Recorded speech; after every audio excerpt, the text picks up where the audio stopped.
History, as you learned, it is wrong. There is a hidden story of global exploration written in 20 ancient maps, a story that begins long before Columbus ever set sail. This evidence points to a sophisticated worldwide network, a web of knowledge connecting distant cultures through advanced seafaring and cartography. By the end of this journey, you will see the entire timeline of human discovery in a completely new light. How could a map from the 1500s depict the ice-free coast of Antarctica? What secret knowledge did medieval monks and Korean scholars possess about the shape of the world? These documents challenge the very foundation of our historical narrative, suggesting that ancient mariners charted the globe in an age lost to time. What does it mean for our shared past if the world was already known? Long before compasses and detailed charts, ancient mariners navigated by reading the stars and feeling the subtle pull of ocean currents. They embarked on journeys across vast, empty horizons in vessels that seem impossibly fragile by modern standards, propelled by nothing more than wind and human courage.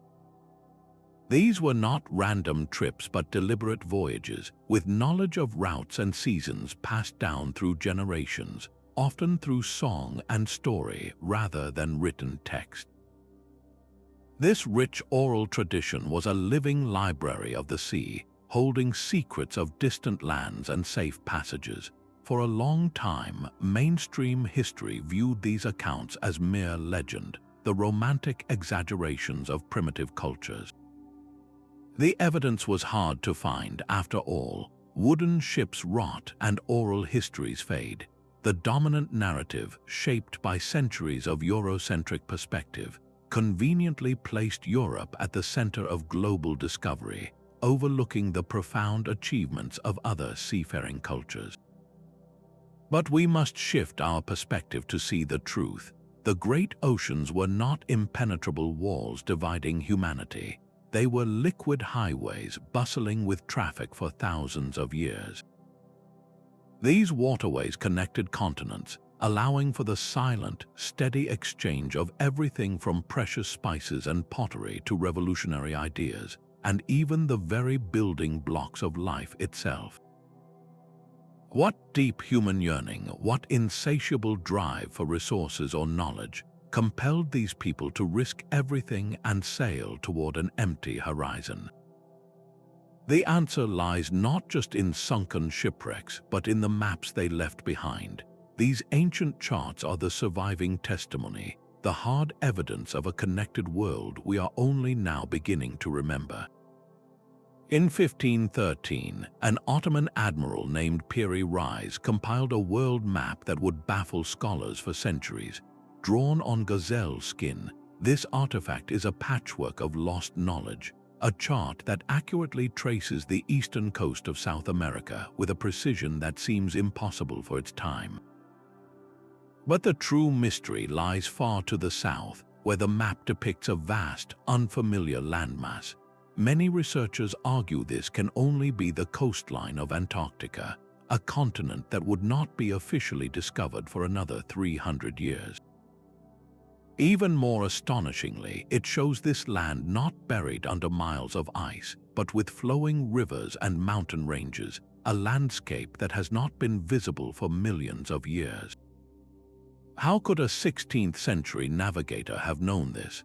The admiral himself wrote that he consulted many older source maps, some dating back to the time of Alexander the Great, to create his masterpiece. These original documents are long gone, lost to the fires of libraries or the slow decay of time, leaving the Piri Reis map as a solitary echo of their existence. This single document forces us to confront a staggering possibility. It suggests that a sophisticated seafaring culture, one capable of mapping the entire globe, existed in the deep past. Their knowledge was then fragmented, preserved only in scattered copies and references, until a Turkish admiral pieced a small part of it back together.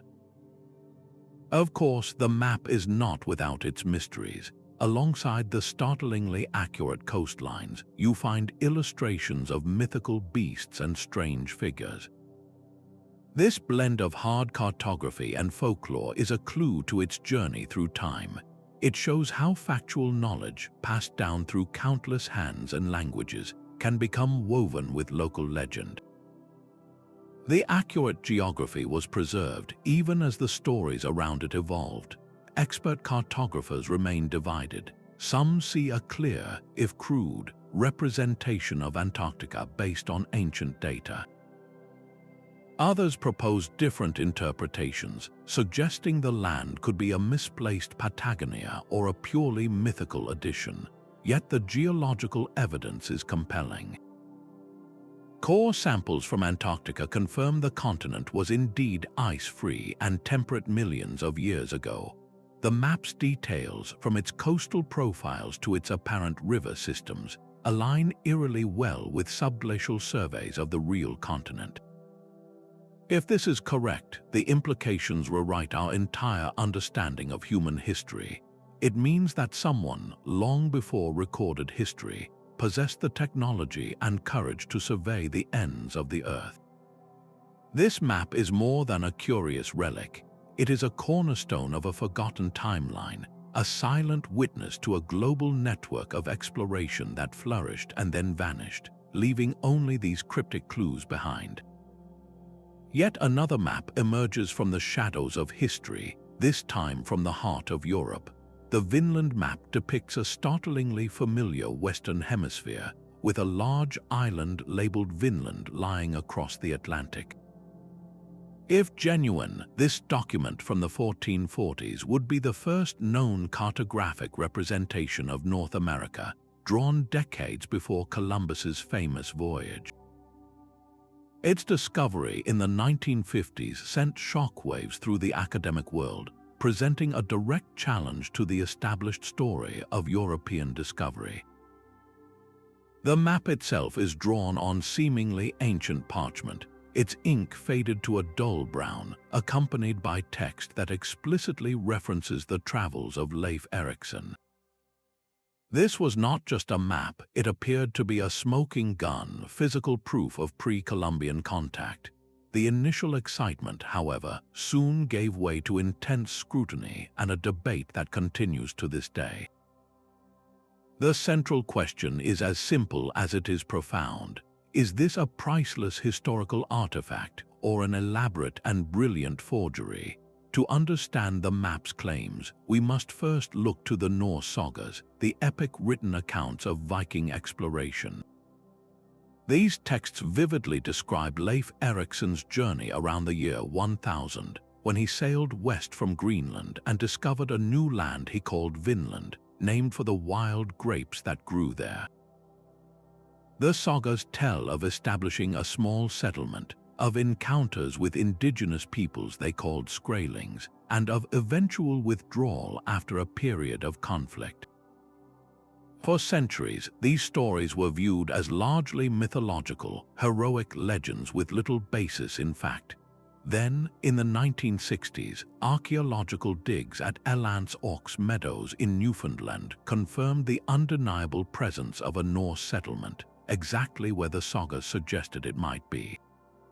This discovery proved the Vikings did reach North America. The Vinland Map, therefore, does not prove the voyages happened. Archaeology has already done that. Instead, it poses a different, more subtle question. How widespread was the knowledge of these discoveries within medieval Europe? The battle over the map's authenticity has been fought in scientific laboratories. Researchers have subjected its ink and parchment to every test imaginable. Initial studies in the 1970s seemed to deliver a fatal blow, revealing traces of a modern synthetic pigment called anatase in the ink, which suggested a 20th century creation. Case closed, it seemed, but science, like history, is rarely so simple. Later analyzers proposed that this same titanium compound could have formed naturally in medieval inks from contaminants. The parchment itself has been carbon dated to the correct period, around the 1440s, so we have a genuinely old piece of parchment, but the ink remains the heart of the mystery.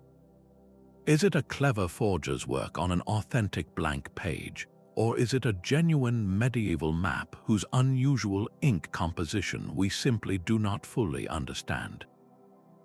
Regardless of the verdict on this specific piece of parchment, the Vinland map has permanently altered the conversation.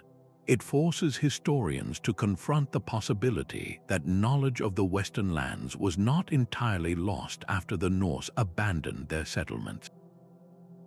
Perhaps this geographical information was preserved in scattered monastic libraries or within the oral traditions of sailors, a secret thread of awareness that ran through the Middle Ages. The map represents the tantalizing idea that the Atlantic was not an absolute barrier, but a highway occasionally traveled. It invites us to look past the simple question of who arrived first and instead ask a more profound one. How many different paths of discovery, now faded and half forgotten, once connected the world? While the debate over the Vinland map simmers, another document demonstrates just how high the stakes of cartographic knowledge truly were. The Cantino Planisphere was not merely a map, it was a treasure so valuable it had to be smuggled. In 1502, an Italian agent named Alberto Cantino successfully spirited this detailed chart out of Portugal, delivering it to his employer, the Duke of Ferrara.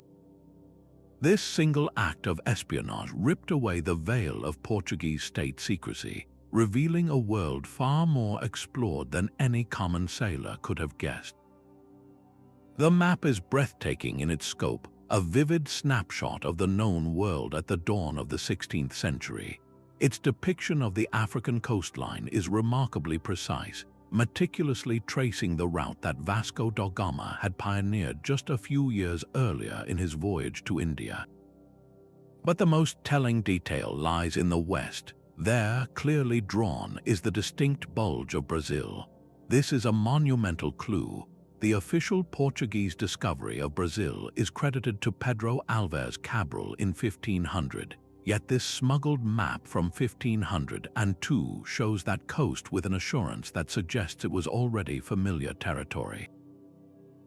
How long had they known? The map whispers of voyages never recorded, of landfalls made in secret to maintain a strategic advantage over their rivals. This was the nature of the Age of Discovery, a cutthroat race between empires where a single map could be worth more than a shipload of spice. Spain and Portugal, divided by a papal line of demarcation, were locked in a cold war for the wealth of new worlds. A chart like the Cantino Planisphere was not a piece of art, it was a classified intelligence report, a blueprint for empire. Possessing it meant knowing where to send your ships for the greatest reward, and more importantly, where your enemy might be vulnerable. The inclusion of such accurate New World geography implies that Portuguese navigators, perhaps blown off course on the African swing, or simply testing the western limits of the Atlantic, had encountered South America well before Cabral's accidental discovery. These were not happy accidents. They were the fruits of a systematic, state-sponsored program of exploration, the details of which were guarded as closely as any crown jewel. The Cantino Planisphere is therefore more than a beautiful artifact.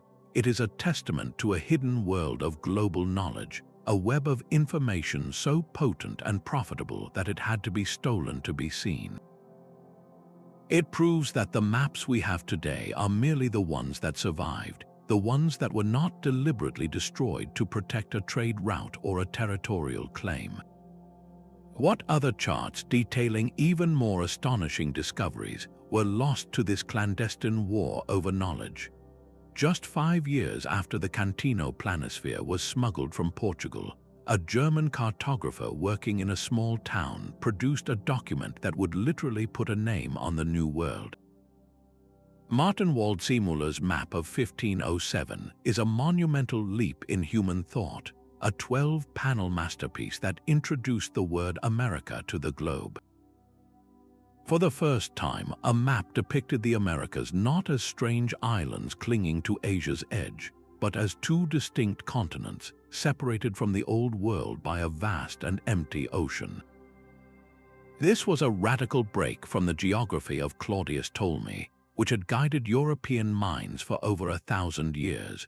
Waldseemüller was synthesizing a flood of new reports, most notably the published accounts of Amerigo Vespucci, an Italian merchant and explorer whose vivid descriptions of a new landmass convinced the cartographer that this was a previously unknown part of the world. But the map's genius and its enduring mystery lies in what it shows that no European could have possibly verified at the time.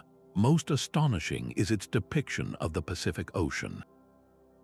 While Balboa would not officially sight the Pacific from Panama for another 6 years, and Magellan would not cross it for over a decade, Waldseemüller's map clearly shows a great body of water west of the Americas.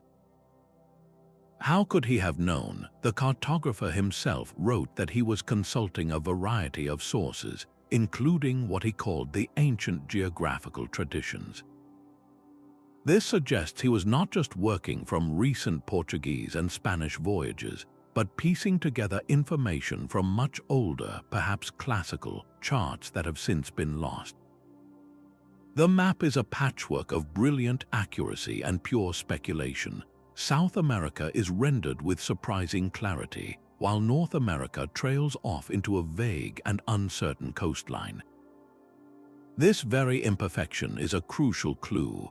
It reveals a mind at work, actively trying to reconcile hard navigational data with philosophical concepts and fragments of older knowledge.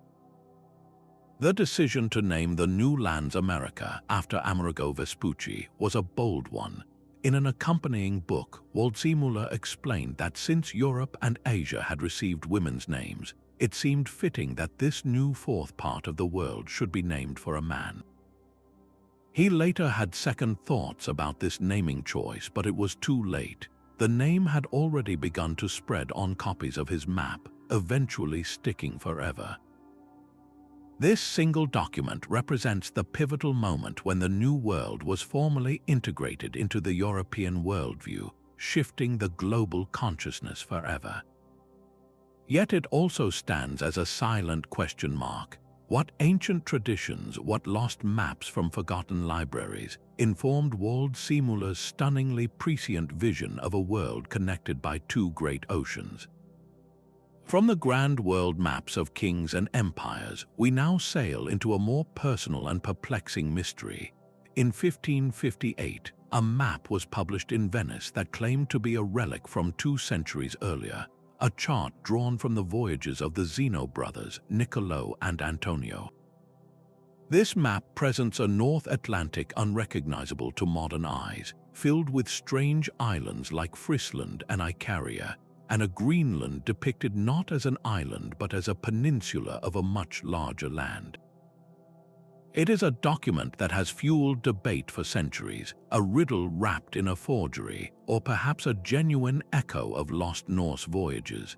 The Zeno brothers' story, as published by a descendant, recounts their shipwreck in the far north and their service to a powerful lord named Zichmni, with whom they explored these mysterious lands. The map that accompanies this tale is its most enduring legacy, and its details are baffling.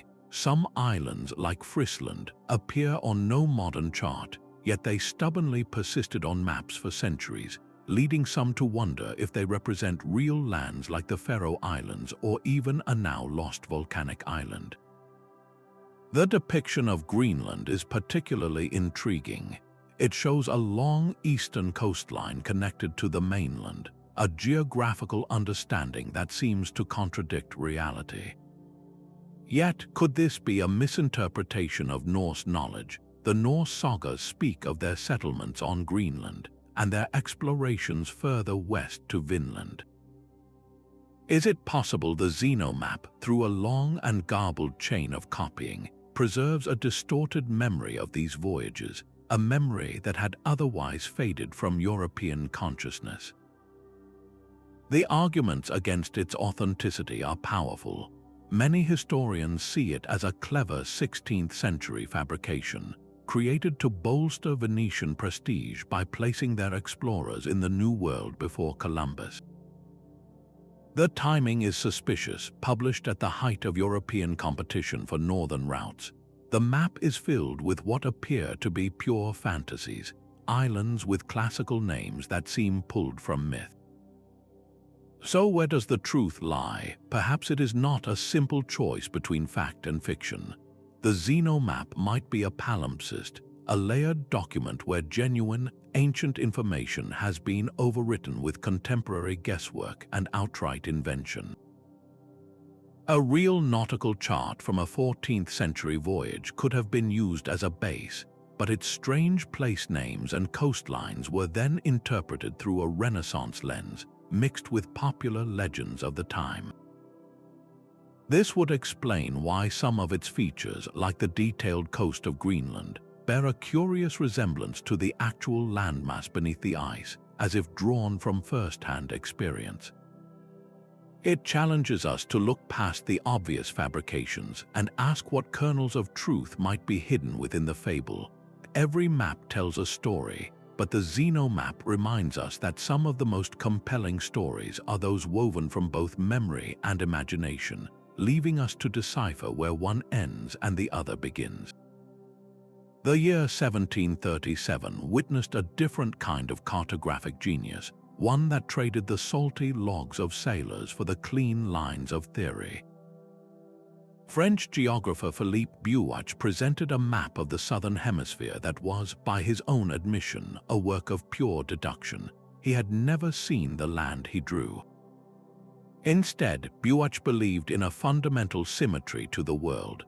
Just as river systems on one continent seemed to mirror those on another, he reasoned that the arrangement of the northern landmasses must be balanced by a corresponding continent in the south.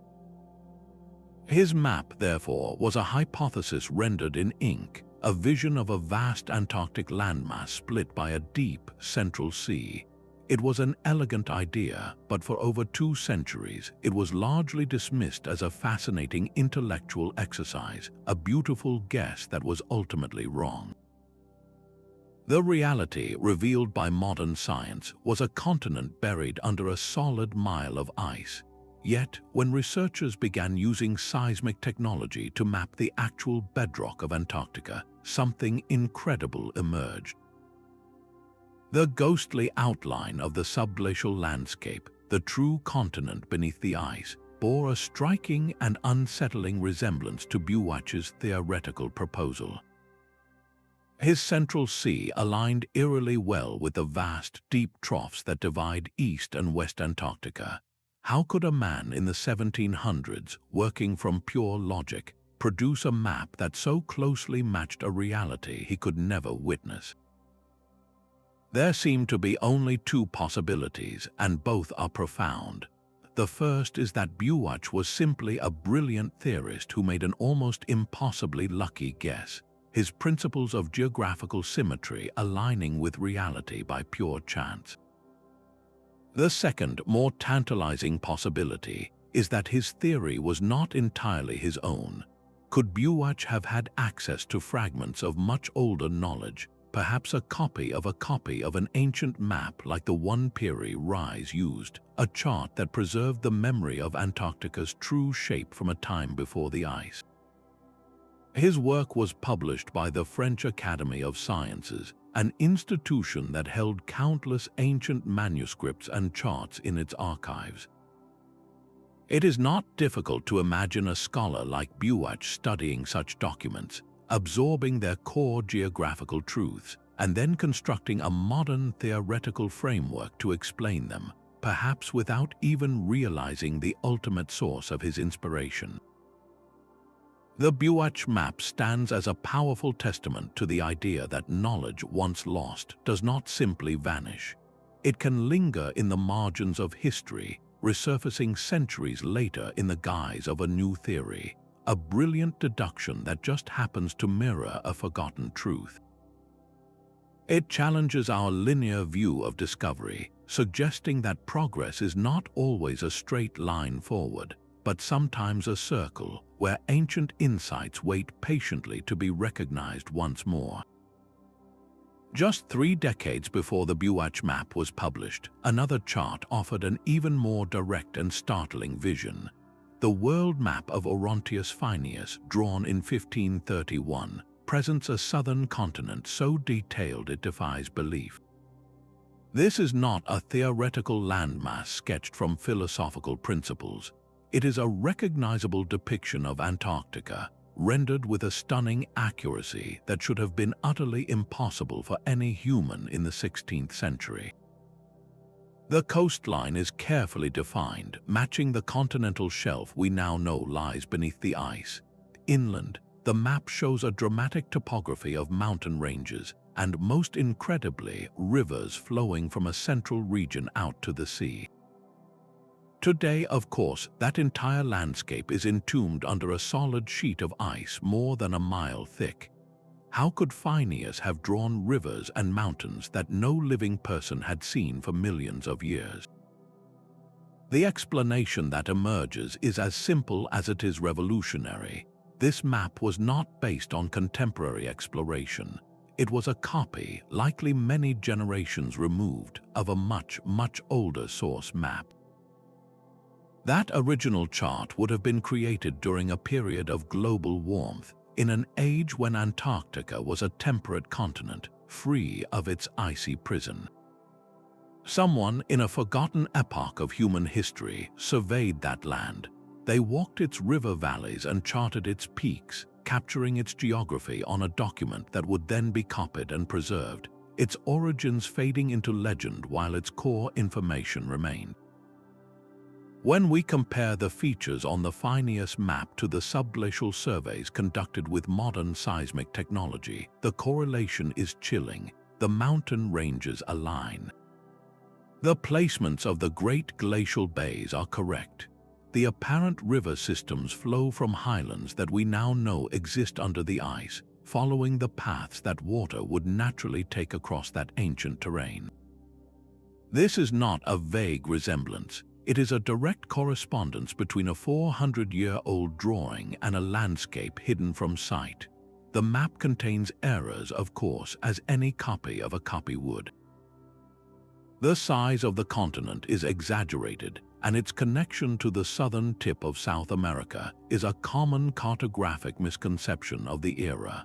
Yet these imperfections only strengthen the case for its authenticity. A clever forger would have tried to make a perfect map. Phineus was simply reproducing what he found in his source material, blending this astonishingly accurate Antarctic data with the limited geographical understanding of his own time. He had no way of knowing the truth of what he was drawing. To him, it was just another part of the world, a mysterious southern land to be filled in on the chart. He was an unwitting scribe, preserving a fragment of knowledge from a civilization lost to time. This single document forces a profound question. How many other maps, drawn in the Middle Ages or the Renaissance, contain similar echoes of a prehistoric world, their true significance overlooked because we refuse to believe such a world could have ever been mapped? Far to the east, in the royal courts of Korea, a different kind of world map was taking shape. Created in 1402, the Kangnido map presents a vision of the globe that is both vast and meticulously detailed, a cartographic masterpiece born from a fusion of traditions. This is not a European chart centered on the Mediterranean. Here, the world pivots around China and Korea, with Asia sprawling across the center, its rivers and mountains rendered with care. The map seamlessly incorporates the Middle East, a clear nod to Islamic geography, and even sketches the outlines of Europe and Africa with a confidence that reveals access to a rich tapestry of source materials. Look at the African continent. It is depicted as a massive, recognizable landmass, its general shape echoing reality long before Portuguese caravels would officially chart its western shores. The Mediterranean Sea is accurately framed by Europe and North Africa, its familiar boot of Italy clearly visible. How did Korean cartographers in the early 15th century acquire such comprehensive knowledge? The answer lies in the vibrant exchange of the Silk Road, a centuries-old network not just for goods but for ideas. Chinese astronomical data, Islamic sailing charts, and the accumulated wisdom of Korean scholars all flowed together into this single, stunning synthesis. This map is physical proof of a cosmopolitan world where knowledge traveled freely across continents, challenging the persistent myth that geographical innovation was a purely European endeavor. The Kangnido map forces us to widen our perspective. It showcases an East Asian civilization with a sophisticated understanding of the wider world, an understanding built on a global network of information that flourished long before European ships came to dominate the oceans. This was not an isolated achievement. It was the product of a connected planet, a silent testament to the fact that the quest to map our world was a shared human project, its history written in many languages and now waiting to be read again. But these are not the only ways to see the world. In the quiet of an English cathedral, a completely different kind of map was being drawn. The Hereford Mappa Mundi is not a guide for sailors, but a portal into the medieval mind. Created around the year 1300, this vast parchment, shaped like a great circle, is a breathtaking tapestry woven from scripture, myth, and the faint whispers of real geography. At its very center lies Jerusalem, the spiritual heart of the Christian universe, with East placed at the top, the direction of paradise. This is a TO map, a simple but profound design where the T represents the waters dividing the three known continents, Asia, Europe, and Africa, all floating in the great surrounding O of the ocean. The world it presents is not measured in miles but in meaning. Every inch is populated with scenes from the Bible, from the Garden of Eden to the Crucifixion.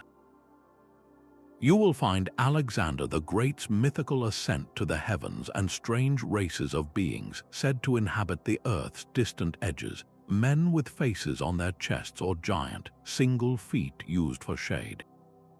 These are not mistakes, they are a fundamental part of the map's purpose. For the person who viewed this map, the world was a stage for divine drama, a place where every legend and every creature had a role in God's creation. Look toward the edges, to the spaces labeled Asia and Africa. Here, the geography blends with travelers' tales and classical knowledge filtered through a religious lens. The Nile River snakes its way across the lower part of the map, but its source is shrouded in mystery.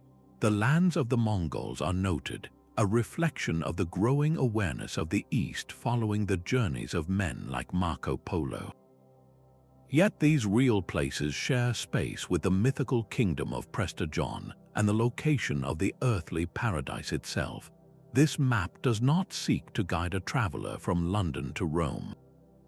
It seeks to guide a soul through the cosmos of faith, illustrating the path from sin to salvation.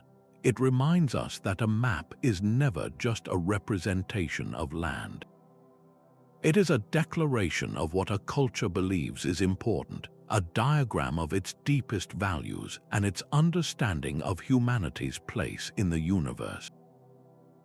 The Hereford Mappa Mundi is a world where every mountain and every monster has a story to tell, a world drawn not from the deck of a ship but from the pages of a sacred text. While European monks were mapping a world of faith and legend, a very different kind of knowledge was being compiled in the royal court of Sicily. The Tabula Rogeriana, completed in 1154, was not just a map. It was an encyclopedia of the known world, a breathtaking fusion of science and scholarship commissioned by King Roger II, and brought to life by the brilliant Arab geographer Al-Idrisi. For 17 years, Al-Idrisi and his team of scholars interviewed travelers, cross-referenced classical Greek texts, and pored over the logs of Islamic merchants. The result was a silver planisphere, a massive disk of solid silver engraved with the clearest geographical picture of the era. This was a world centered not on Jerusalem, but on a vast and accurately rendered Eurasia and North Africa. It showed the Indian Ocean not as a landlocked sea, but as an open body of water, correctly challenging the ancient Ptolemaic era that had persisted for a millennium. It even detailed the sources of the Nile with a precision that would elude European explorers for another 700 years. Here was a map built not from dogma, but from data. King Roger's court was a unique crossroads of culture, where Norman, Arab, Jewish, and Greek scholars worked side by side. The Tabula Rogeriana is the ultimate product of that collaboration, a monument to a time when the pursuit of knowledge transcended language and faith. It presents a world that was already deeply interconnected, where caravans and dhows moved not only silks and spices, but also a steady current of geographical facts.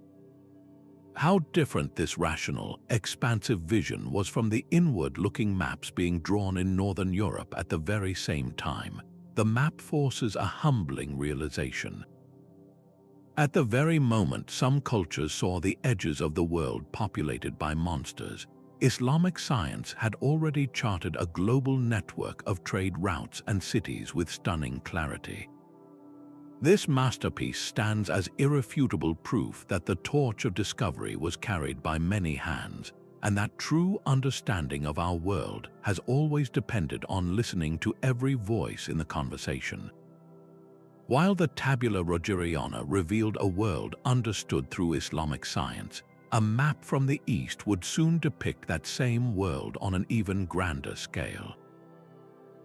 The Da Ming Hunyi II, the amalgamated map of the Great Ming Empire, was created around 1389, and it presents a vision of staggering scope.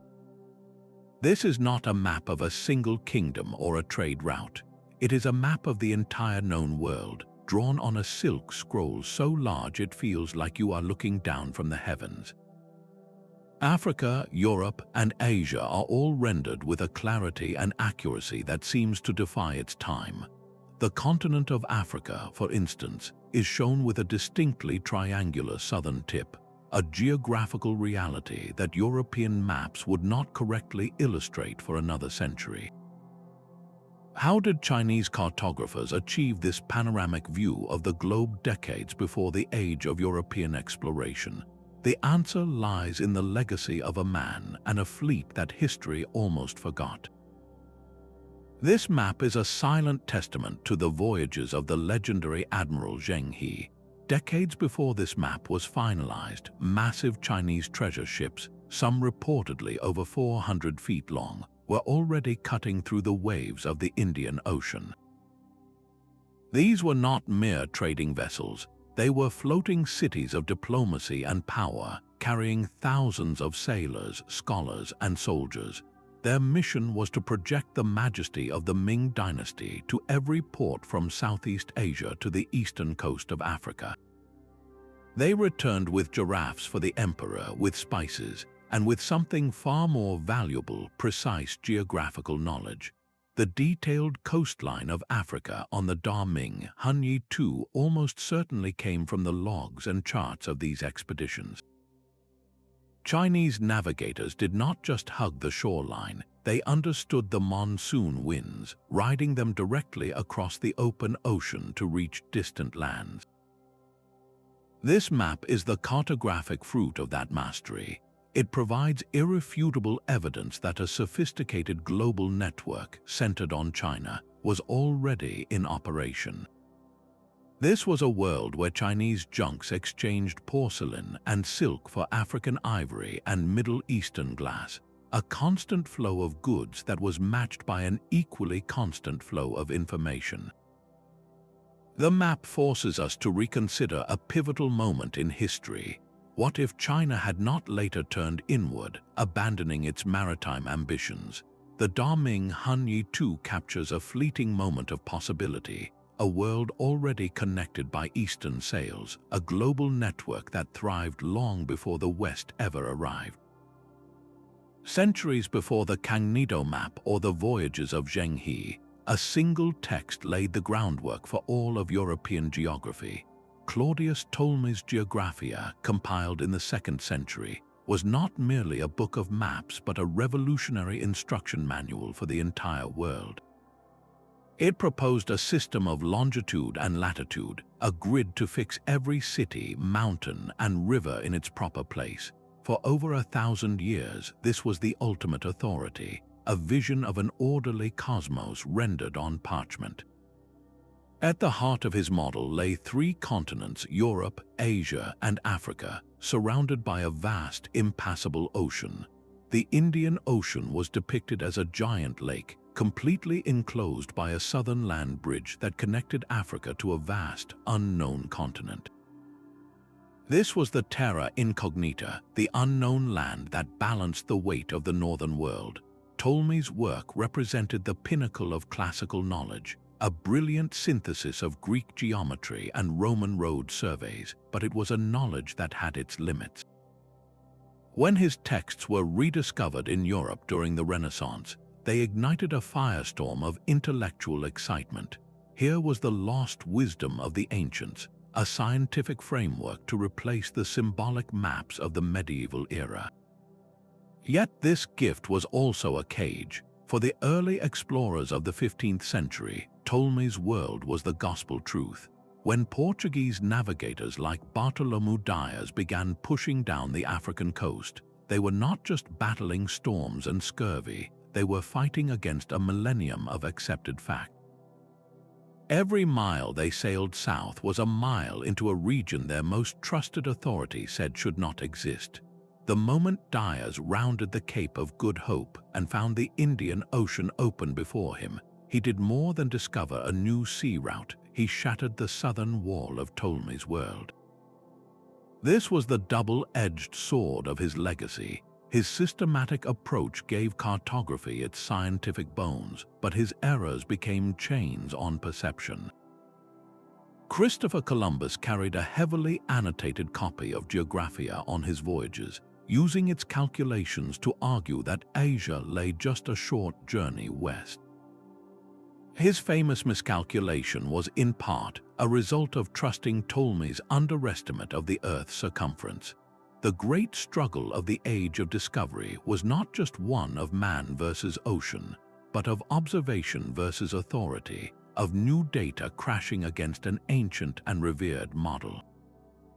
The maps that followed from Waldseemüller to Cantino are filled with this tension, often showing a new coastline discovered by a Portuguese ship right beside a fantastical Ptolemaic shoreline drawn from pure tradition. The true legacy of Ptolemy is therefore a story about the power and peril of a perfect system.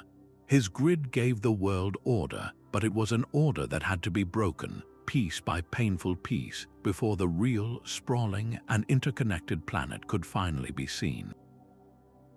Just a few years before the Portuguese began their systematic push down the African coast, a Venetian mapmaker was already sketching a world in transition.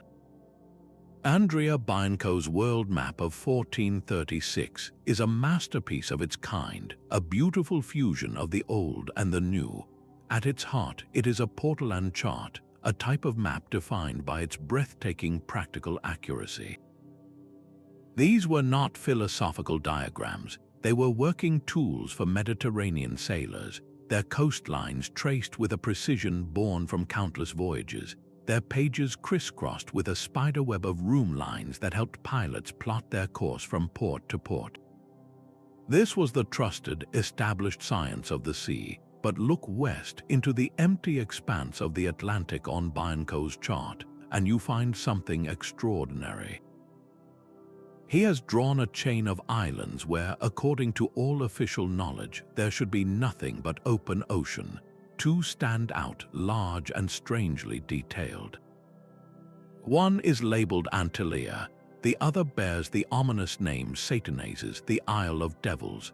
These were not new inventions. They were phantoms that had haunted the edges of charts for centuries, but their prominent placement here, within the rigorous framework of a practical navigator's map, suggests they were more than just sailors' yarn. Bianco was a serious cartographer. He would not have casually included pure fantasy on a chart meant for use. So what were these islands? To some researchers, their shape and position are uncanny. Antalya, in particular, is often seen as a distorted representation of the large islands of the Caribbean, its long, narrow form echoing the archipelago that Columbus would later stumble upon. Could these be cartographic ghosts, the faded memories of lands actually seen by fishermen blown far off course, or by Norse explorers whose tales trickled south through trade routes? The names themselves hint at a deeper story. Antalya is often interpreted as a derivation from the Portuguese Ilha ante Ilha, meaning the island before the island, or even a reference to a legendary island of the Seven Cities, a place where Christian bishops were said to have fled during the Muslim conquest of Iberia. Satanas, with its terrifying name, might reflect difficult encounters with the indigenous peoples of these distant shores, stories of conflict that transformed into legends of devils across the water. The Bianco map captures a pivotal moment of hesitation, a time when hard-won navigational data began to collide with ancient rumors. It is a bridge between two worlds, one foot firmly planted in the certainties of the Mediterranean, the other tentatively stepping into the vast unknown of the Atlantic. This was not yet a map of a new world, but a map of a world that was quietly, persistently, suggesting it was larger than anyone had dared to believe. Just a few years after Andrea Bianco sketched his mysterious Atlantic islands, a more ambitious map emerged from the same bustling port city, capturing a worldview at its absolute peak. The Genoese world map of 1457 is a magnificent tapestry woven from every thread of knowledge available to a 15th century mind. It blends the precise coastlines of sailors' portolan charts with sprawling biblical lands, and surrounds it all with a text that reads like an encyclopedia of the entire known world. Here, the latest reports from travelers are given the same weight as ancient legends, creating a single, unified picture of a planet both explored and imagined. Look south and you see an Africa whose shape is startlingly advanced. It is not the truncated continent of Ptolemy, but a landmass that appears to extend far toward the bottom of the world, its southern coast hinted at with a confidence that suggests more than just guesswork. This was a time when no European ship had yet rounded the Cape of Good Hope, yet here was a map that seemed to know it was coming. Even more telling is the detailed river system flowing through West Africa. Many scholars see this as one of the earliest European representations of the Niger River, a clear indication that geographical knowledge was flowing north along trade routes, through the Sahara on camel caravans, reaching the ears of European cartographers long before their ships ever reached the shore. This map could only have been born in a place like Genoa. The city was a commercial and intellectual whirlpool where Italian merchants, Jewish scholars, Arab diplomats, and returning crusaders all exchanged stories. A sailor's tale of a distant African river mouth would be written down next to a biblical description of the Garden of Eden, and a cartographer would carefully try to make them both fit. The Genoese map is not a collection of errors. It is a perfect snapshot of a moment in time, a world understood through a dozen different lenses at once. It represents the very best of what medieval Europe knew, a complex and beautiful synthesis that was, even as the ink dried, about to be completely shattered by the vessels already being prepared in shipyards to the west. Hanging in a study in the late 1480s was a map that may have quietly launched the most famous wrong turn in history, the world map of Henricus Martellus, drawn around 1490, presented a vision of the Earth that was both brilliantly modern and profoundly mistaken.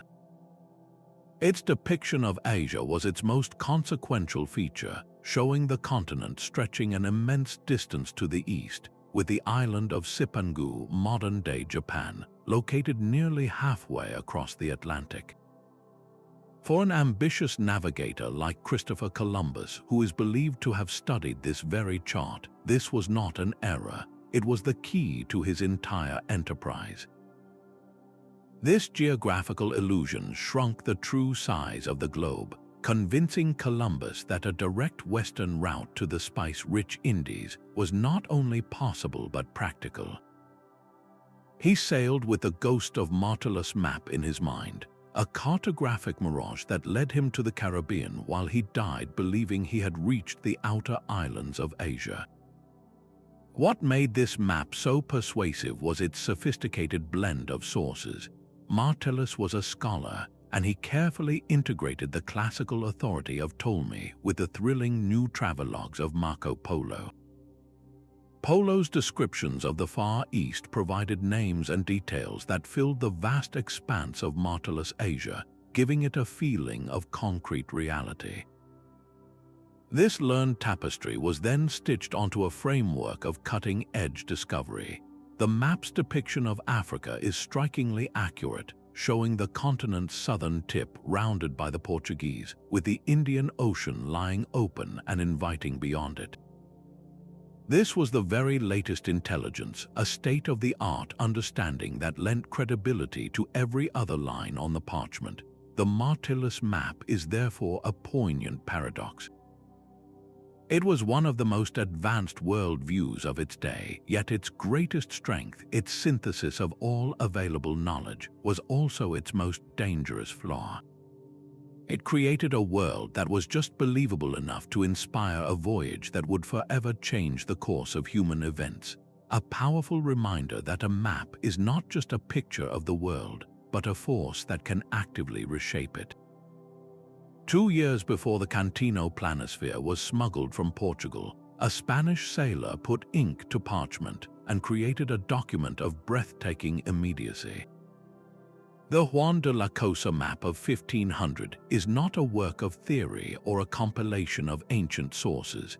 It is the first map of the Americas drawn by a man who was there, a visual diary of discovery penned by the owner and master of Columbus's own flagship, the Santa Maria. Here, the islands of the Caribbean are no longer phantom shapes on the edge of a chart. They are solid, tangible land, rendered with the intimate knowledge of someone who had anchored in their bays and walked their shores. You can almost feel the tropical sun and smell the salt air as you trace the familiar arc of Cuba, Hispaniola, and Puerto Rico, all laid out with a stunning, practical accuracy.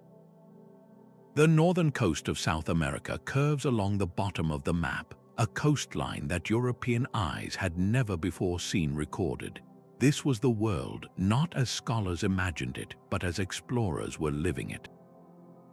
Yet for all its groundbreaking realism, the map is also a deeply personal and spiritual artifact. In a beautiful vignette, the patron saint of travelers, Saint Christopher, is depicted carrying the Christ child across a sea filled with newly discovered islands. This is more than just decoration. It is a powerful statement of faith and purpose, a visual prayer that sanctifies this dangerous and wondrous new world, framing the entire enterprise of exploration as a divine mission.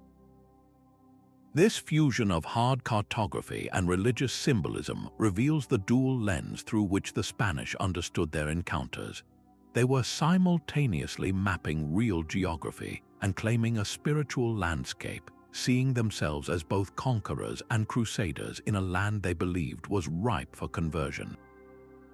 The Juan de la Cosa map marks the precise moment the Americas ceased to be a sailor's rumor and entered the permanent record of Europe. It is the birth certificate of a new continent, a document that transformed the unknown into the known. But look at what it does not show. North America is a complete blank, a vast emptiness stretching to the edge of the parchment. The Pacific Ocean is not even a concept. The map is a brilliant light illuminating a small corner of the globe, yet in doing so, it casts an even deeper shadow over the staggering immensity that still remained. It captures that fleeting, pivotal instant when one mystery was solved, only to reveal 100 more waiting just beyond the horizon. Just 5 years after the Juan de la Cosa map, a new atlas appeared that was less a personal log and more a royal proclamation. The Miller Atlas, commissioned for King Manuel I of Portugal in 1519, is a breathtaking work of art and power. Its pages glow with vibrant color, depicting coastlines from Brazil to the Spice Islands with a precision that declared Portugal's mastery over the waves. Here was the entire known world, meticulously rendered and proudly claimed by a single, ambitious empire. Look at the map of the Indian Ocean, and you see more than just geography. You see a corporate flowchart of control, with Portuguese flags planted along the shores of Africa and India, marking a chain of fortified trading posts that funneled unimaginable wealth back to Lisbon. The coastlines themselves are drawn with the confident hand of someone who had sailed them repeatedly, their curves and inlets recorded from the decks of caravels. This was not speculation, it was the codified result of decades of systematic exploration, the hard-won knowledge of men like Vasco da Gama and Pedro Alvarez Cabral, now transformed into a tool of state. Yet for all its practical utility, the atlas is also a tapestry of symbolism. Sea monsters frolic in the waters, not out of ignorance, but as a display of royal power over the unknown. The lavish illustrations of foreign cities and peoples serve to catalogue the scope of Portugal's influence. Every detail, from the elaborate compass roses to the coats of arms, celebrates a maritime empire at its absolute zenith. This vision of a globe connected by sea routes was a monumental achievement, but it was also a possessive one. The Portuguese crown saw this network as its exclusive domain, a birthright earned by its navigators' courage. Yet the very accuracy of these maps whispers of a deeper truth. The detailed knowledge of monsoon patterns in the Indian Ocean, the familiar rendering of distant ports, these were not invented by the Portuguese. They were learned often from Arab and Indian pilots who had been sailing those same waters for centuries. The Miller Atlas, in all its beautiful arrogance, is ultimately a copy of a much older world map, one written not in Portuguese, but in the collective experience of all the cultures who had long before woven this global network together. It represents the moment this ancient web of exchange was finally and forcefully mapped by a European power, who then claimed it as their own brilliant discovery. Long before kings dreamed of new continents, a scribe in ancient Egypt drew lines on a scrap of papyrus with a purpose both practical and profound. The Turin papyrus map, created around 1150 BC, survives as the world's oldest known topographical map, a detailed guide to a desert landscape rich with gold and stone. This was not a chart for exploring unknown seas, but a precise administrative document, a blueprint for extracting wealth from the earth. It meticulously charts a region of Wadi Hammamat, rendering the dry riverbeds, the surrounding hills, and the location of a prized stone quarry and gold mines with a clarity that feels almost modern. Here, the wadis are not just vague lines, they are carefully drawn, their paths reflecting the actual flow of water during rare flash floods. The hills are shown in plan view, their shapes distinct and recognizable even today, while annotations in hieratic script label the distances between settlements and the size of the gold deposits. This map was a tool of state power, used to plan and manage large-scale mining expeditions into the harsh eastern desert. It reveals a civilization with a sophisticated grasp of geology and geography, capable of translating a three-dimensional landscape into a two-dimensional guide for practical use. Think of the scribe who crafted it. His concerns were immediate and earthly: where to find water, how to transport heavy stone blocks, which valleys held the most valuable ore. His work provides a quiet but powerful correction to our perspective. The drive to map our surroundings is not a product of the Renaissance or the Age of Discovery. It is a fundamental human impulse as ancient as civilization itself, born from the need to navigate, to manage resources, and to impose order on the world. This fragile papyrus is a direct window into the mind of that ancient cartographer, a reminder that the lines we draw to understand our place in the world have always been, first and foremost, about survival and prosperity. These scattered maps from the icy south to the Korean courts are not a collection of random errors. They are individual threads from a single, frayed tapestry. When you pull them together, a startling picture comes into focus, revealing the outlines of a global network that thrived in the shadows of forgotten time. The evidence is cumulative and it speaks a consistent language. The persistent, impossible depiction of an ice-free Antarctica on multiple charts suggests a common, ancient source map, one drawn from direct observation.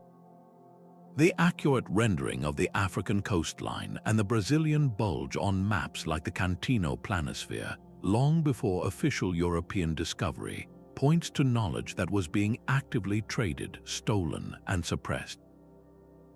And the seamless integration of continents on the Kangnido and Ming Hunyi II maps demonstrates a cosmopolitan exchange of geographical data that flowed freely along the Silk Road and across the Indian Ocean, entirely independent of European influence. So what are we really looking at here? The most logical explanation is not a single mythical lost civilization, but rather a long-forgotten age of exploration, a multi-millennial period where different seafaring cultures, from the Polynesians to the Phoenicians, from the Chinese to unknown Atlantic navigators, slowly and methodically charted the world. Their individual discoveries did not happen in a vacuum. This knowledge entered a vast, slow-moving stream of human information, passed from pilot to pilot, copied by scribes in distant libraries, and preserved on precious sheets of vellum and silk. This was not a centralized network with a single capital, but a decentralized web of contact, a silent, steady hum of interaction that connected the planet. The world our history books describe, a collection of isolated civilizations waiting to be connected by European ships, is an illusion. These maps are the proof. They challenge the very core of the isolation narrative, forcing a profound reconsideration of our past. They suggest that the great oceans were not barriers but bridges, and that the age of discovery we celebrate was in many ways a rediscovery, a reassembly of a puzzle whose pieces had been scattered by time, conflict, and the simple fragility of human memory.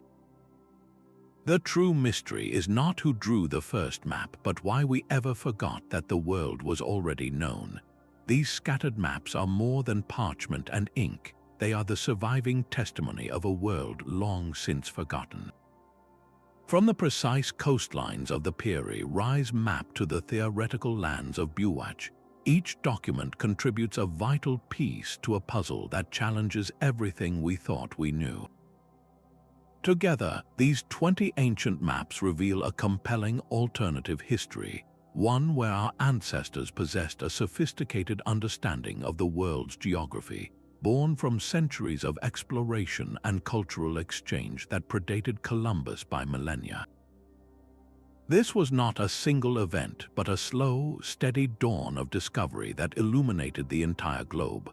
The evidence is etched into the very shape of continents on these charts, whispering of journeys taken and knowledge shared across vast, empty oceans.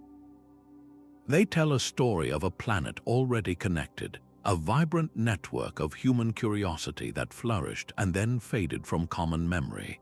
This realization invites us to see history not as a fixed timeline, but as a dynamic and ever-unfolding story, one that is still being written with each new discovery. We encourage you to share your own thoughts on these fascinating mysteries in the comments below, and to subscribe for more deep dives into the hidden chapters of our collective past.